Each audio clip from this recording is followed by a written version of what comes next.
નમસ્કાર, હું છું પ્રેરણા. આપ છો રાષ્ટ્ર ઇન્ડિયા ન્યૂઝ ગુજરાતના મહત્વના સમાચારને વિસ્તારથી વાત કરીએ તો વડોદરા મહાનગરપાલિકાની વડી કચેરી ખાતે મ્યુનિસિપલ કમિશનર અરુણ મહેશ બાબુની અધ્યક્ષસ્થાને અગત્યની બેઠક મળી હતી. વડોદરા મહાનગરપાલિકાની વડી કચેરી ખાતે યોજાયેલ બેઠકમાં વિવિધ વિભાગોના તમામ અધિકારીઓ ઉપસ્થિત રહ્યા હતા અને વડોદરા શહેરમાં વિવિધ પ્રકારના ખાતમુહૂર્તો થયા છે.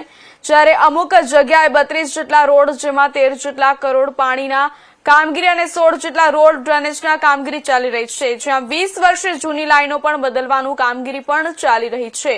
જ્યારે વડોદરા શહેર માટે ગ્રાન્ટના રૂપિયા પણ ફાળવવામાં આવ્યા છે. જ્યારે કામગીરી લઈને ટ્રાફિકને ડાયવર્ઝન કરવામાં આવ્યો છે.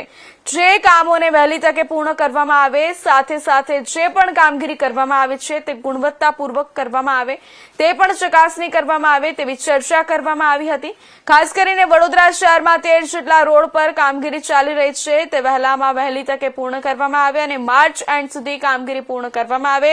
ત્યારે ડ્રેનેજ 32 જેટલા રોડ વહેલા તકે ખુલ્લા મૂકવામાં આવે, જેથી કરીને વડોદરા શહેરના નગરજનોને રસ્તાની કામગીરીને લઈને અડચણ ના પડે. સાથે સાથે રોડ રસ્તા પરના પેચવર્ક પણ વહેલી તકે પૂરા કરવામાં આવે અને ઘણા રોડ લેવલ કરતા પણ ઉપર બનાવવામાં આવ્યા છે તેને પણ વ્યવસ્થિત રીતે લેવલિંગ કરીને વહેલી તકે પૂર્ણ કરવામાં આવે. સાથે સાથે તમામ કામગીરીની મોનિટરિંગ કરવામાં આવે, જેથી કરીને ગુણવત્તા પણ જળવાઈ રહે.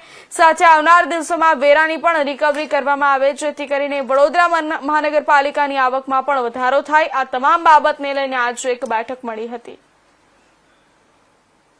અગત્યનું બેઠક અમે વડોદરા મ્યુનિસિપલ કોર્પોરેશનના મિટિંગ હોલમાં લીધી હતી. ખાસ કરીને આપ જાણો છો કે જે પણ ખાતમુહૂર્ત થયા છે આ તમામ કામો અત્યારે ફિલ્ડમાં કાર્યરત છે. આમાં મોટાભાગમાં રોડ્સ, પાણી અને ડ્રેનેજ ડિપાર્ટમેન્ટના કામ ફિલ્ડમાં ચાલી રહ્યા છે. એટલે આમાં ખાસ કરીને અમુક જગ્યામાં લગભગ 32 રોડ્સ, આમાં લગભગ 13 રોડ્સ પાણીના કામને લીધે અને 16 રોડ ડ્રેનેજના કામને લીધે અમુક જગ્યામાં ડાયવર્શન્સ આપવામાં આવી છે, અમુક રોડ્સ બંધ કરવામાં આવ્યું છે અને આના કારણ લગભગ 20 વર્ષ પછી અમુક ડ્રેનેજ લાઇન્સને અમે ચેન્જ કરી રહ્યા છે. સિટીના જે કેરિંગ કેપેસિટીના પ્રમાણે, અને આપ જાણો છો કે જ્યારે પણ પૂલ અરવેઝ વરસાદના પાણી વધારે આવતું હોય સિટીમાં પૂલ જેવું સ્થિતિ થતું હોય છે, એનાથી દૂર થવા માટે તમામ ડ્રેનેજ લાઇન્સને વોલ્યુમ વધારવાનું પણ કામગીરી અત્યારે હાથ ધરવામાં આવી છે. જેને કારણ અત્યારે જે સમય મળે છે આપણા પાસે, આ સમયગાળામાં જ આ કામગીરી કરવાનો આપણને મોકો મળ્યો છે.